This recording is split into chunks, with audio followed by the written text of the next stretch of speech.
Hello everyone, मैं नीलम तिवारी आप सभी का मैग्नेट ब्रेन्स में बहुत बहुत स्वागत करती हूँ। मैग्नेट ब्रेन्स एक ऐसा चैनल है जहाँ पर आपको किंडरगार्टन से लेके 12th क्लास तक के सारे वीडियोस बिल्कुल फ्री अवेलेबल करवाए जाते हैं। जैसा कि हमने अपनी व्यंजन संधि पढ़ रहे हैं आपकी क्लास 8 की ग्रामर में, स्वर संधि हमने आपको पढ़ा दी और व्यंजन संधियों में भी हमने आपको एक संधि जशत्व संधि पढ़ाई।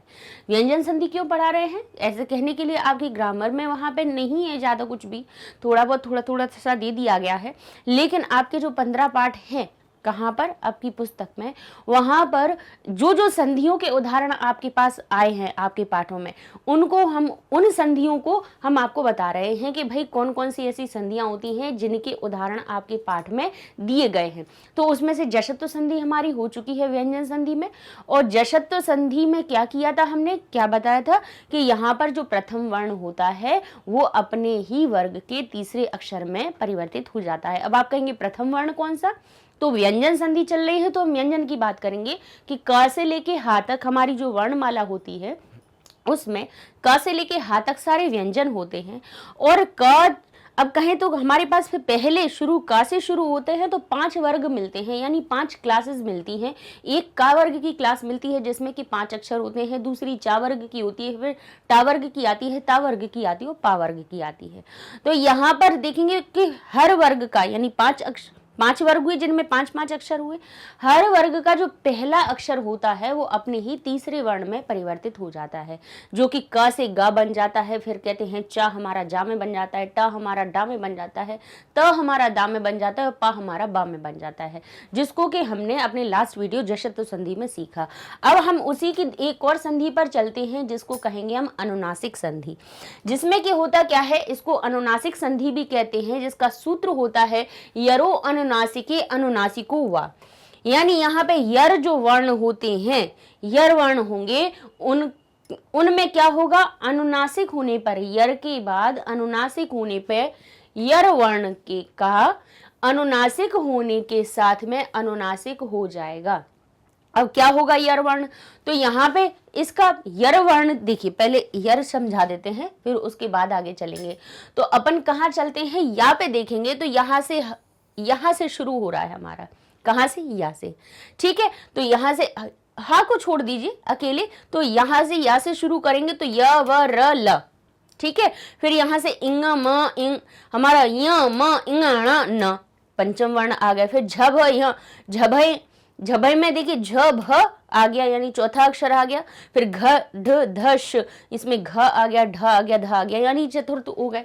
यहाँ पे कहेंगे जबग डद, यहाँ पे श हो गया गायब, जिसमें कि हलंत वाला श यहाँ रहता है, लेकिन उसका क्यों इतना मूल नहीं होता है, क्योंकि जो अंतिम जो वर्ण जितनी भी आपको कौन से हलंत वाले दिख रहे हैं वो सूत्र में नहीं गिने जाते हैं, ठीक है। वर्ण कौन से गिने जाएंगे, सिर्फ इतने वाले, ठीक है। यहाँ से यहाँ तक आप कहाँ तक देख रहे हैं, र तक देख रहे हैं।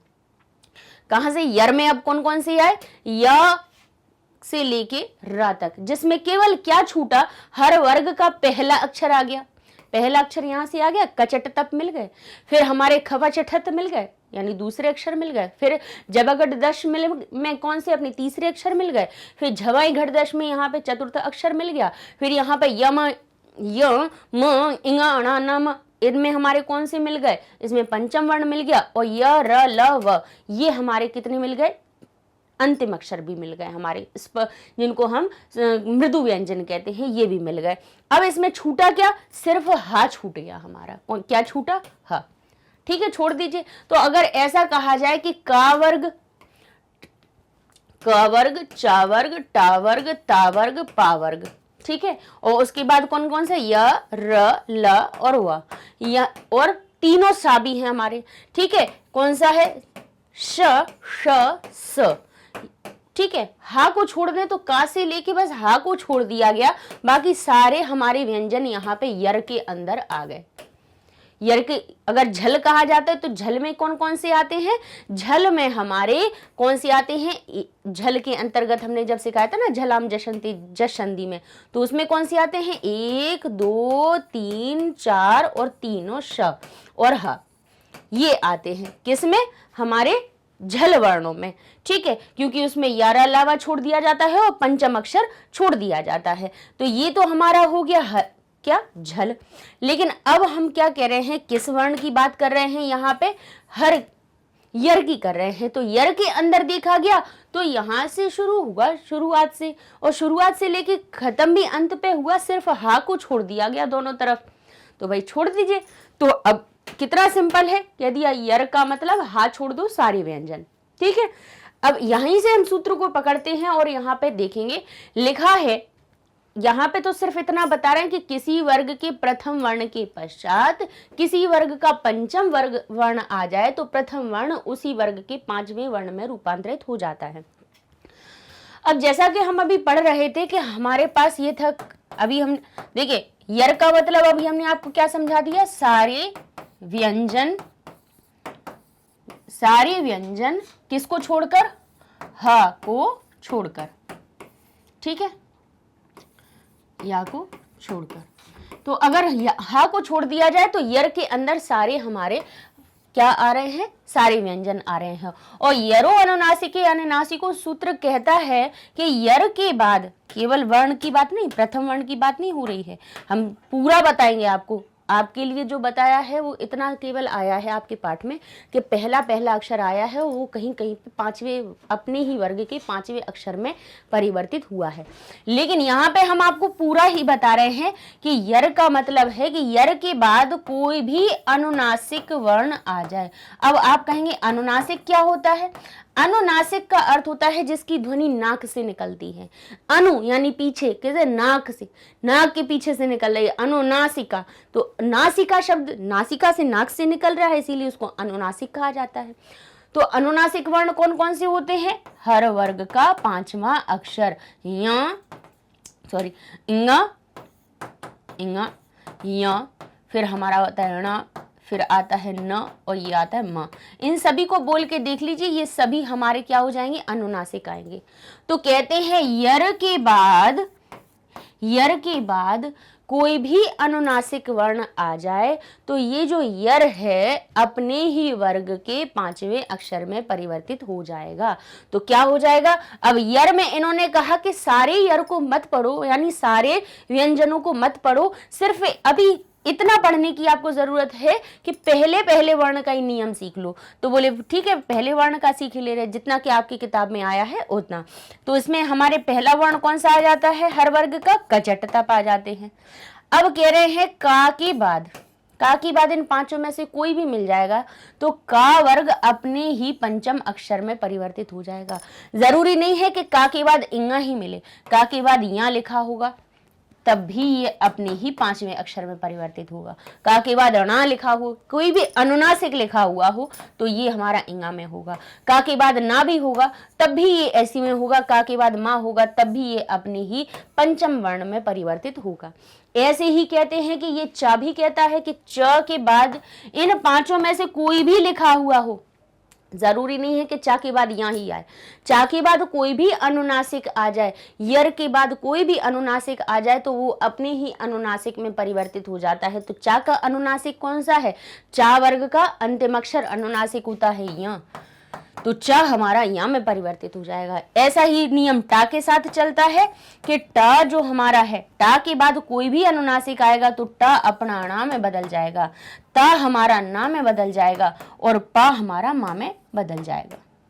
ठीक है, तो ये होती है हमारी अनुनासिक संधि। अब इसी के अब हम क्या बताते हैं आपको, इसके उदाहरण बता देते हैं। अच्छा, दूसरी लाइन क्या कह रही है, पहले अपन पूरा अब इसको पढ़ लेते हैं। यदि किसी वर्ग के प्रथम वर्ण के पश्चात किसी वर्ग का पंचम वर्ण आ जाए तो प्रथम वर्ण उसी वर्ग के पांचवें वर्ण में रूपांतरित हो जाता है।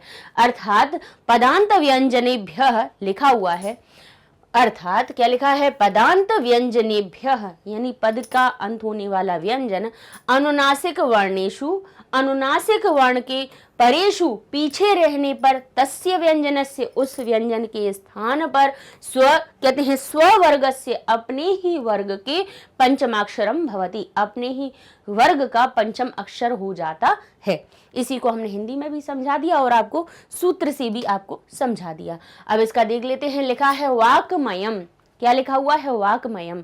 तो वाक्मयम देखिए कि का के बाद अनुनासिक म लिखा हुआ है, तो का अपने ही पंचम अक्षर में बदल जाएगा। अभी अपन पढ़ रहे थे जशत्व में कि यहाँ पर क्या कह रहे थे, 1 2 3 और 4 है ना, 4 वर्णों का अपन ने पढ़ा था कि 1 2 3 4 होगा। ठीक है, अपन ने पांचवा अक्षर नहीं पढ़ा था, पांचवा अक्षर अपन ने छोड़ा था। ध्यान है आपको, ये चीज अपन पढ़ रहे थे ना कि यहाँ पे अपन ने क्या पढ़ा था कि क ख ग घ च छ ज झ, यहाँ पढ़ा था ट ठ ड और ढ। ठीक है, यहाँ आपने पढ़ा था त थ द और ध। ठीक है, और यहाँ अपन ने पढ़ा था प फ ब और भ। क्योंकि ये थोड़ी सी कंफ्यूजन हो सकती है, इसलिए हम आपको ये वाला पूरा कॉन्सेप्ट पूरा समझा के फिर आगे बढ़ते हैं। श स और ह, ये अपन ने पढ़ा था और कहा था इसके बाद कोई भी स्वर या व्यंजन आएगा, कोई भी स्वर व्यंजन आएगा तो ये अपने ही तीसरे अक्षर में परिवर्तित हो जाएगा। ये अपन ने पढ़ लिया था। अब यहाँ पे पांचवें अक्षर की तो कोई बात नहीं हुई थी ना, यहाँ पे पांचवें अक्षर को छोड़ा था। पांचवा अक्षर अब कहाँ के लिए बैठा था, अनुनासिक संधि के लिए बैठा था। और वो कह रहा है कि यहाँ पे तो हम सबकी बात कर रहे हैं। अनुनासिक ने कहा कि यहाँ पे हम इनको भी नहीं छोड़ रहे हैं, ये भी हमारे साथ में आएंगे। ठीक है, यहाँ पे कौन से आएंगे, हमारे ये भी साथ में आने वाले हैं, तो इन्हें भी साथ में ले लिया। ठीक है, हा को छोड़ दिया है यहाँ पे, और य र ल और व, यहाँ तक अपन ने इनको भी ले लिया था साथ में। और इसके बाद कहा कि स्वर व्यंजन तो होने चाहिए, कह रहे हैं चाहे भले कोई भी बना रहे, लेकिन उन्होंने ये बताया सूत्र ने कि इनके बाद अगर कोई अनुनासिक वर्ण आ जाए, वैसे हर कोई भी स्वर व्यंजन आ जाए तो चलेगा, लेकिन अनुनासिक की कैटेगरी को छोड़ दो। इन्होंने क्या कहा, जशत्व संधि ने कहा इनके बाद कोई भी स्वर व्यंजन आएगा तो वो अपने तीसरे अक्षर में परिवर्तित हो जाएगा। लेकिन अनुनासिक ने कहा कि रुको, हमारे साथ ये कंडीशन लागू नहीं होगी। क्यों नहीं होगी, क्योंकि हमारी उच्चारण ध्वनि अलग होती है। तो उन्होंने कहा तो फिर क्या होगा, कहा कि अगर हमारे बाद कोई अनुनासिक अगर आ जाएगा, हमारे बाद कोई भी अनुनासिक अगर वर्ण आया तो इस हर एक वर्ग को अपने ही अनुनासिक में परिवर्तित होना पड़ेगा। तो यहाँ पे दिख रहा है हमें क, वाक, और ये लिखा है मयम। यहाँ पे ख भी हो सकता था, गा भी हो सकता था, और कोई भी वर्ण यहाँ पे हो सकता था। जरूरी नहीं है कि यहाँ पे क ही हो। ठीक है, वैसे आपके में जो उदाहरण आए हैं वो प्रथम वर्ग के वाले ही आए हैं कि पहला ही अक्षर पीछे होगा और उसका पंचम वर्ण में रूपांतरण हो रहा होगा। लेकिन हम आपको सब बता के चलेंगे, ऐसा नहीं हो कि आज का वाला सीख लिया तो अब कहें कि खा आ गया अब इसका क्या करें, गा आ गया तो इसको क्या करें। तो इसीलिए बता रहे हैं कि सभी के साथ ये नियम लागू होगा। ठीक है, तो यहाँ पे अगर का को देखें, पीछे अनुनासिक दिख रहा है तो ये अपने ही अनुनासिक वर्ण में परिवर्तन हो जाएगा। तो ये हो जाएगा का के स्थान पे इंगा और लिख देंगे वांगमयम, वांगमयम। ठीक है, अब कहते हैं सतमतिम। क्या लिखा हुआ है, सतमतिम। तो ये देखिए ता अनुनासिक के आने पर अपने ही पांचवें अक्षर में परिवर्तित हो जाएगा। तो ये हमारा बन जाएगा, ये थोड़ा सा गलत लिखा हुआ है, हम आपको बताते हैं, ये बन जाएगा सन, ये बन जाएगा हमारा सन, और ये हो जाएगा मतिम, सन्मतिम। इसको गलत है, ये टाइप है, इसको ठीक कर लीजिएगा। यहाँ देखिए लिखा है षड नवती। तो ये देखिए ट है, टा अपने ही किस में हो जाएगा, पंचम वर्ण में, अपने ही अनुनासिक में बदल जाएगा। तो ये आधा ण आ जाएगा, क्या आ जाएगा, आधा। तो ये क्या हो जाएगा, षण नवती। ठीक है, अब यहाँ पे आपको लग रहा होगा कि ये जो हमारा ना है ये रा में क्यों बदला, अभी बताएंगे। पहले इतना समझ लीजिए, आप इसको इतना कर लीजिए कि ये हो जाएगा हमारा षण और ये हमारा हो जाएगा नवती। ठीक है, अभी ये भी बताएंगे कि इसमें ये जो बना हुआ है कैसे बना है ये। ठीक है, बताते हैं। अभी आगे चल के एक और संधि आने वाली है, इसी की एक और कुछ अपवाद होते हैं, उनके हिसाब से कुछ दूसरी संधियों के नियम भी लग जाते हैं, इसलिए वहां पर हमारा ये परिवर्तन हुआ है। ये रूप क्यों बना इसको बताएंगे। अगर सिर्फ अनुनासिक संधि को लगाया जाए तो ये जो ट है वो हमारा अणा में परिवर्तित हुआ और ये नवती बन गया। ठीक है, अब ये प है, पा किस में बन जाएगा, अपने ही पांचवें अक्षर में, तो यहाँ आ जाएगा आधा म, तो हो जाएगा अम्मयम। अब यहाँ पे कहेंगे एतत न, अनुनासिक है तो ता हमारे ना में परिवर्तित हो जाएगा और ये हो जाएगा एतन। ठीक है, तो अभी इतना आपको समझ में आ गया कि कोई भी व्यंजन वर्ण होगा और व्यंजन वर्ण के बाद आपके सामने कोई भी अनुनासिक हो, जरूरी नहीं है का के बाद इंगा ही दिखे, का के बाद इंगा, ण, म, न, य कुछ भी दिख सकता है। दिख जाए तो सीधा का को लेके उसके पांचवें अक्षर में बदल दीजिए और ये हो जाएगा। अब आते हैं हम अपनी अनुस्वार संधि पर। किस पे आते हैं, अनुस्वार संधि पर। इन्हीं की ये जो अनुनासिक संधियां हैं जिसमें अनुस्वार आ जाता है, हमारा नासिका वाले वर्ण आ जाते हैं, इनको हम एक साथ में ही आपको बना देते हैं। अलग अलग अपन वीडियो बनाए, इससे अच्छा एक ही में कर लेते हैं। अब यहाँ क्या लिखा है, यदा पदांत मकरांत परे व्यंजनानि भवन्ति तदा मकरांतस्य स्थाने अनुस्वार भवति। अब यहाँ क्या लिखा है, पदांत, पद शब्द जैसे ही आ जाए तब समझ लेना कि पद जो शब्द कह रहा है यानी वो कुछ ना कुछ परिवर्तन करने वाला है। पद यानी का अर्थ होता है जिसमें कि, अब देखिए पद शब्द को हम ऐसे आपको समझा सकते हैं कि राम जो है वो शब्द है और राम हमारा पद है। इससे आपको समझ में आ जाएगा कि राम हमारा शब्द होता है, इसीलिए हमने शब्द की बात नहीं की, यहाँ पे हमने पद की बात की। पद का मतलब जिस शब्द में विभक्ति लगी हुई हो। अच्छा, विभक्ति लगी होती है तो उसमें हम क्यों कोई परिवर्तन ज़्यादा नहीं करते हैं, उसकी बात हम बताते हैं। जैसे यहाँ पे देख लीजिए, यहाँ पे क्या लिखे हुए हैं, माँ आया है, यहाँ पे माँ आया है, उसके बाद स्वर व्यंजन आया है, तो इस तरह से हमारा क्या होना चाहिए, बोले कुछ ना कुछ परिवर्तन होना चाहिए, है ना। अब परिवर्तन यहाँ पे क्यों कुछ भी नहीं हो रहा, यहाँ पे सिर्फ इतना परिवर्तन हुआ कि माँ को सिर्फ उसके अनुस्वार में बदल दिया गया। ठीक है, ये हमारी अनुस्वार संधि भी कहलाती है, मोनोस्वार जिसको कहा जाता है वो हमारी अनुस्वार संधि भी कहलाती है। ठीक है, कौन सी होती है, अनुस्वार संधि। तो अब इतना आप ये देखिए कि ये जो, अब ये तो समझ में आ गया कि शब्द ये राम होता है, मतलब सिंपल जिसमें कोई विभक्ति ना लगी हो वो शब्द होता है, और पद उसको कहते हैं जिसमें कोई ना कोई विभक्ति लग जाए। विभक्तियां कौन सी होती है, कारक में हमारे पास 21 विभक्तियां होती हैं। रामः रामौ रामः, रामम रामौ रामान, रामेण रामाभ्याम रामैः। इस प्रकार से अगर देखेंगे तो 21 हमारी विभक्तियां हमारे पास सामने रहती हैं। ठीक है, तो अब हमें क्या करना, क्या है, इन्होंने क्या कहा, यदा यानी जब, पदांत यानी पद के अंत में, मकरांत परे मकरांत के बाद में, व्यंजनानि भवन्ति कोई भी व्यंजन होता है, तदा तब वो मकरांतस्य स्थाने तब उस मकरांत के स्थान पे अनुस्वार भवति, उसके स्थान पे हम अनुस्वार कर देते हैं। जैसे ये लिखा है हमारा ग्रहम और ये हो गया चलती। क्या लिखा है, ग्रहम चलती। तो यहाँ पर जब ग्रहम चलती लिखा हुआ होगा तो ये जो कह रहे हैं यदा मकरांत, पदांत जो पद होगा उसका अंत माँ से हो रहा होगा, ये लिखा है ना, पद का अंत, पदांत का मतलब हुआ पद का अंत, मकरांत से हो और उसके परे उसके बाद में व्यंजनानि भवन्ति, उसके बाद कोई व्यंजन हो तो मकरांत स्थाने अनुस्वार भवति, तो माँ के स्थान पे अनुस्वार हो जाता है। अच्छा, क्यों इसको नहीं हटाया गया या कि कोई परिवर्तन इसमें क्यों नहीं किया गया, वो इसीलिए क्योंकि ये जो ग्रहम शब्द की जो माँ हलंत है ये स्वतः ही उसके मूल रूप में नहीं आया। जैसे वाक शब्द में, वाक यानी बोलना, ठीक है, का उसका स्वाभाविक रूप से उसके शब्द का रूप है वाक, तो इसलिए उसमें परिवर्तन भी हो गया, वांगमयम हो गया। ठीक है, लेकिन इसमें जो माँ आया है तो इसका मूल शब्द तो ग्रह ही था। क्या था, सिर्फ ग्रह था, लेकिन जब उसमें द्वितीय विभक्ति लगी तब ये माँ हमारे पास आया, यानी माँ उसमें स्वाभाविक रूप से पहले से नहीं जुड़ा था। यानी ये ग्रह शब्द से ग्रहम, ग्रह इसका शब्द था और इसमें जब द्वितीय विभक्ति लगी तब ये हमारे पास माँ आया। जैसे राम रामम बन जाता है, फल फलम बन जाता है हमारा, तो यहाँ पे यही हुआ कि ये शब्द विभक्ति में बदल गया। और विभक्ति युक्त शब्द को शब्द नहीं कहते, पद कहते हैं।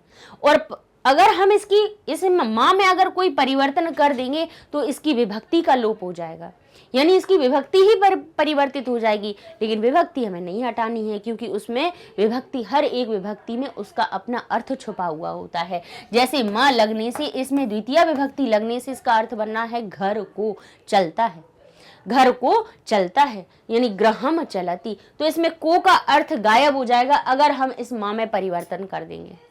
तो फिर क्यों नहीं किया परिवर्तन, तो सिर्फ कहे माँ को हटाना भी नहीं है और भाई परिवर्तन भी होगा, तो उसमें क्या कहा उन्होंने, एक ऑप्शन दे दिया कि उस माँ को क्या कर दीजिए, कुछ नहीं कीजिए, बस माँ को अनुस्वार में बदल दीजिए। तो क्या हो जाएगा, विभक्ति भी नहीं हटेगी, विभक्ति भी नहीं हटेगी, उसका अर्थ भी रहेगा और उसमें हमारा परिवर्तन भी हो जाएगा। तो ये हमारा हो जाएगा गृहम चलती। ठीक है, ये हमारी अनुस्वार संधि का नियम कहता है। अब देख लीजिए, यहां लिखा है गृहम चलती, तो माँ क्या हुआ, सिर्फ हमारे अनुस्वार में परिवर्तित हुआ। ये इसमें क्या हुआ, हरिम वंदे। देखिए माँ के बाद कोई भी, सभी जगह देखिए ये व्यंजन लगे हुए हैं, तो जितने भी माँ हैं वो किस में परिवर्तन हो रहे हैं, हमारे अनुस्वार में जाके परिवर्तित हो रहे हैं। माँ हट रहा है और यहाँ पे अनुस्वार लगता जा रहा है, बस। तो ये हमारे क्या हो गए, अनुस्वार संधि हो गई। ये वाले भी आपके उसमें बुक में आए हैं, इसीलिए हमने ये इसको भी आपको बता दिया। एक हमारी अनुनासिक हो गई, दूसरी अपनी अनुस्वार संधि हो गई। अब इसी में चलते हैं पर सवर्ण। पर सवर्ण कहते हैं अनुस्वार, यही पर सवर्ण, यानी अनुस्वार के बाद। अब अनुस्वार के बाद भी उन्होंने अभी क्या बता दिया, कोई भी व्यंजन हो तब तो ये परिवर्तन होना है। लेकिन अब उन्होंने थोड़ी सी एक कंडीशन लगा के क्या कह दी कि अनुस्वार के बाद यदि कोई भी वर्गीय व्यंजन आए, ठीक है, तो अनुस्वार के स्थान पर आगे वाले वर्ण का पंचम वर्ण हो जाता है। अब देखिए, अभी तक तो माँ का अपन ने सीख लिया था, यहाँ पे क्या सीखा था, माँ को अपन ने अनुस्वार में बदलना सीखा। देखिएगा, ध्यान कीजिएगा, अभी अपन क्या सीख रहे थे कि यहाँ पे लिखा हुआ था गृहम, ये उसी के से जुड़े हुए, एक दूसरे से जुड़े हैं, इसीलिए हम एक साथ में आपको बता रहे हैं। यहां लिखा है गृहम और ये लिखा है चलती। ठीक है, अभी हमने क्या सीखा कि ये पद जो है, पद में अगर माँ है तो माँ क्या हो जाएगा, आगे वाले व्यंजन को देख के, क्योंकि ये विभक्ति से माँ आया है तो इसको हटाएंगे नहीं, बस इसको रिप्लेस कर देंगे अंक की बिंदी से, तो ये हमारा गृहम चलती हो जाएगा। ठीक है, अब उन्होंने कहा है कि अनुस्वार के बाद, अब यहां तो ये कौन सी बात चल रही थी, पद वाली बात चल रही थी, इसीलिए इसमें हमने सिर्फ इतना परिवर्तन किया। लेकिन अभी ये कह रहे हैं कि अब अनुस्वार के बाद कोई भी वर्गीय व्यंजन आए। अब इस हिसाब से तो आप ये कहेंगे कि ये अनुस्वार के बाद वर्गीय व्यंजन आ रहा है, वर्ग का कोई भी व्यंजन आ रहा है। वर्गीय व्यंजन का मतलब क्या होता है, हमारा क ख ग घ ङ च छ ज झ य ट ठ ड ढ ण त थ द ध न प फ ब भ म, वर्ग का व्यंजन आ गए। वर्गीय वाले व्यंजन बोल रहे हैं, वर्ग यानी 5 वर्ग हैं अपने पास। वर्गीय व्यंजन का अर्थ क्या हुआ, जो हमारे 5 वर्ग हैं कचट तप, उनकी बात हो रही है यहाँ पर। ठीक है, अब कहते हैं अनुस्वार हो और उसके बाद कोई भी वर्गीय व्यंजन हो, तो ये जो हमारा ये क होगा, च होगा, ट होगा, त होगा, प होगा, इनको देखकर ये अनुस्वार इसके 5वें अक्षर में परिवर्तित हो जाएगा। यानी जो अनुस्वार है उसके स्थान पे हम लगा देंगे इसको, इंगा को। अनुस्वार के स्थान पर हम चा को के स्थान पे क्या लगा देंगे, आधे या को। टा के स्थान टा देखकर ये जो हमारा अनुस्वार है किस में बदल जाएगा, अपने ही 5वें अक्षर में, यानी णा में। त हमारा किस में बदल जाएगा, ना में। और प हमारा किस में बदल जाएगा, आधे माँ में। जैसे कि हम आपको बताते हैं एक उदाहरण जिससे कि आपको समझ में आएगा। ये लिखा हुआ है गम और ये लिखा है गा। क्या लिखा है, गंगा। अब गंगा को आपने इस प्रकार से लिखा हुआ भी देखा होगा, इस प्रकार से लिखा हुआ देखा होगा।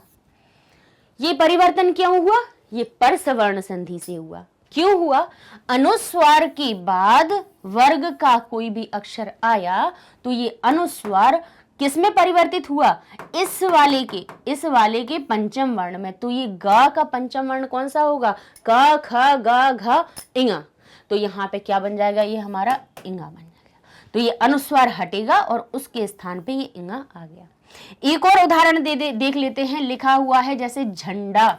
क्या लिखा हुआ है? झंडा। झंडा लिखा हुआ है तो अनुस्वार के बाद वर्ग का कौन सा अक्षर दिख रहा है हमें? ड दिख रहा है। तो ड के स्थान पे बताइए क्या आ जाएगा? अनुस्वार। डा तो जैसा का तैसा रहेगा, लेकिन अनुस्वार डा को देख के किस में बदल जाएगा? बोले डा के 5वें अक्षर में। तो डा किस वर्ग का आता है? टा वर्ग में आता है। तो ट ठ ड ढ ण। तो डा कहाँ आता है? टा वर्ग में आता है। तो उसी के 5वां वर्ण हमारा ये जो अनुस्वार है आपको किस में बदल जाएगा? ण में बदल जाएगा, और वो भी आधे में बदलेगा, पूरे में नहीं बदलेगा, आधे में बदलेगा। तो ये हमारा हो जाएगा झंडा। क्या हो जाएगा? झंडा। ऐसे ही देखा होगा आपने पंखा। क्या लिखा है? पंखा। ये कैसे बनता है? बोले ये देखिए, ख को देख लेगा तो अनुस्वार हमारा खा के 5वें वर्ण में बदल जाएगा और ये हो जाएगा पंखा। ऐसे ही देखते हैं, लिखा हुआ है चंपा। क्या लिखा है? चंपा लिखा हुआ है।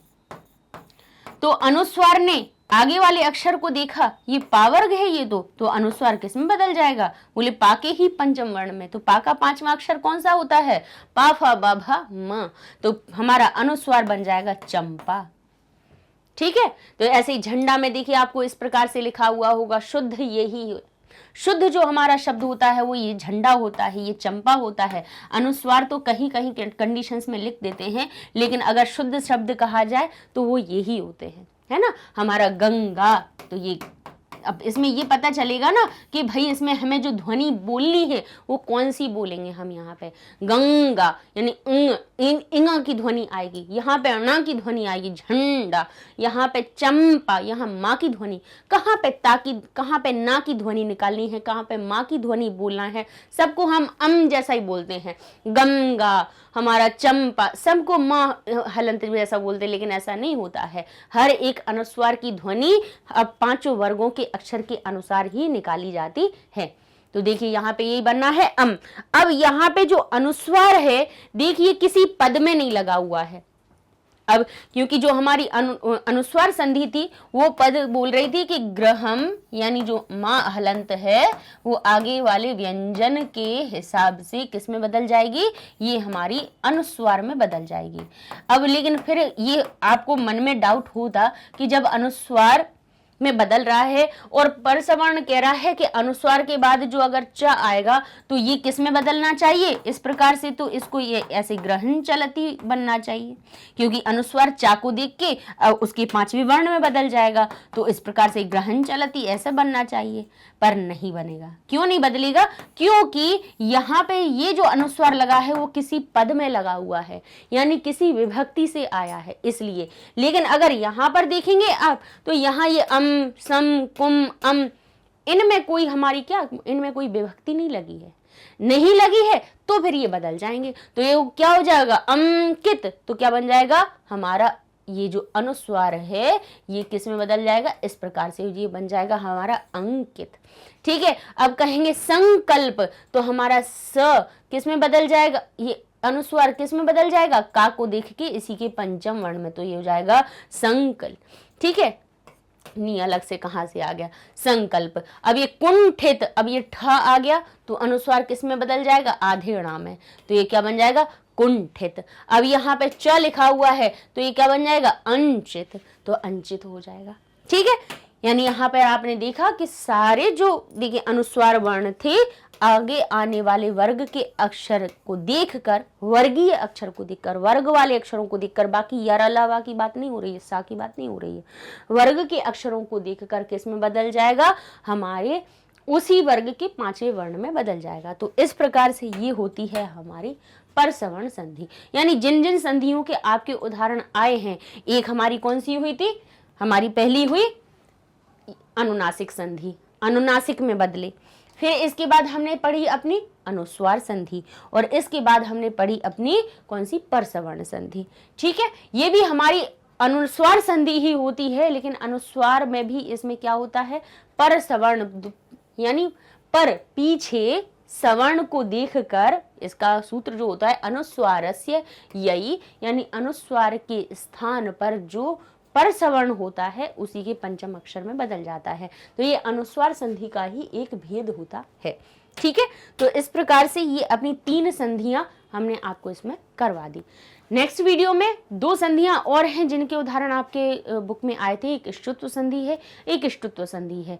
इन दोनों को भी हम आपको बता देंगे, क्योंकि देखिए आप बुक में पढ़ रहे हैं, कहीं पे आप देखेंगे कि कहीं पे तो अंक की बिंदी किस में बदल गई, इंगा में बदल गई, 5वें अक्षर में बदल रही है।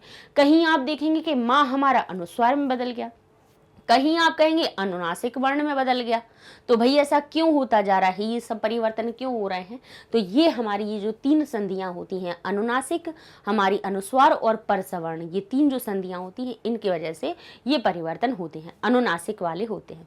तो ये हमने आपको समझा दिए। अब आप अपने बुक के उदाहरण देखेंगे तो आपको एक एक चीज समझ में आ जाएगी कि हाँ, अब यहाँ पे जो उदाहरण आया है इसमें ये संधि या ये परिवर्तन क्यों हुआ, इसलिए हमने ये आपको बता दिए। नेक्स्ट वीडियो में अपनी इष्टुत्व और इष्टुत्व संधि 2 और बताएंगे कि जिनके भी उदाहरण आपकी बुक में आए हुए हैं। उसके पहले वेबसाइट के बारे में भी बता देते हैं कि आपको हमारे चैनल के वीडियोस आपके यूट्यूब पे तो मिलते ही है, साथ में वेबसाइट पे भी मिल जाएंगे। बहुत आसानी से ढूंढना है, कैसे करिए क्या, गूगल पे जाइए, लिखिए magnetbrains.com, आप एंटर करेंगे, आपके सामने वेबसाइट पेज हो जाता है ओपन। इसमें आप थोड़ा ऊपर करके देखेंगे तो आपको क्लासेस दिखने लगेंगी। अब आप जिस क्लास में पढ़ते हैं उसको सिलेक्ट कीजिए तो आपके उसी क्लास के सारे सब्जेक्ट दिखने लगेंगे आपको। अब मान लीजिए संस्कृत पे जाना है तो आपने संस्कृत को क्लिक किया तो आपके सामने संस्कृत का पेज ओपन हो जाएगा। यहाँ पे आपको चैप्टर वाइज वीडियोस मिल जाएंगे। हर एक चैप्टर में जितने जितने टॉपिक करवाए हैं उन सब की छोटी छोटी प्लेलिस्ट बनी हुई है। मान लीजिए पहला चैप्टर है 3 लेक्चर हो गया, दूसरा चैप्टर 3 हो गया, तीसरे में 4 लेक्चर बने हुए हैं।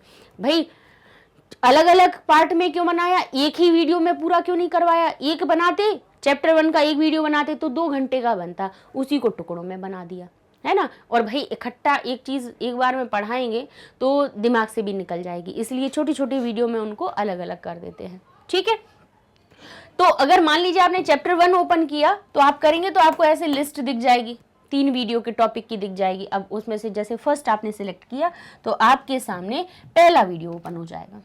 ठीक है, वहीं पे सेकंड नेक्स्ट वीडियो है का ऑप्शन है, यहीं से नेक्स्ट पे भी जा सकते हो। वैसे बच्चे बहुत समझदार है, हमें पता है। क्रॉस करोगे फिर से अपनी लिस्ट पे आ जाएंगे। देखिए फायदा क्या है इसका, भाई कुछ ना कुछ बेनिफिट तो होना चाहिए तब तो आप उस पर जाएंगे। इसका फायदा ये है कि अगर जैसे मान लीजिए आप क्लास 8 का 7th चैप्टर पढ़ना चाहते हैं, अब जब प्लेलिस्ट में जाओगे तो एक एक करके पूरा स्क्रॉल करके देखना पड़ेगा।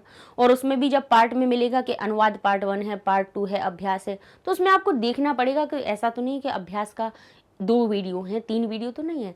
इतना सारा दिमाग लगाने की जरूरत नहीं है। अब यहाँ पे आप वेबसाइट में चैप्टर 7 खोलेंगे, आपको पता चल जाएगा कि इसमें कितने वीडियो आए हैं या कितने इसके में लेक्चर कवर करवाए हैं। बस आसानी ये हो गई कि पता भी चल गया इतना है, एक एक करके एक चैप्टर को खोलिए, पूरा आपका कंप्लीट भी हो जाएगा। और ऐसा हर एक आपके सब्जेक्ट के लिए अवेलेबल है यहाँ पर। तो पढ़ते रहिए मैग्नेट ब्रेन्स के साथ में। नेक्स्ट वीडियो में मिलिए, आगे की व्यंजन संधि को पूरा करेंगे। तब तक के लिए धन्यवाद।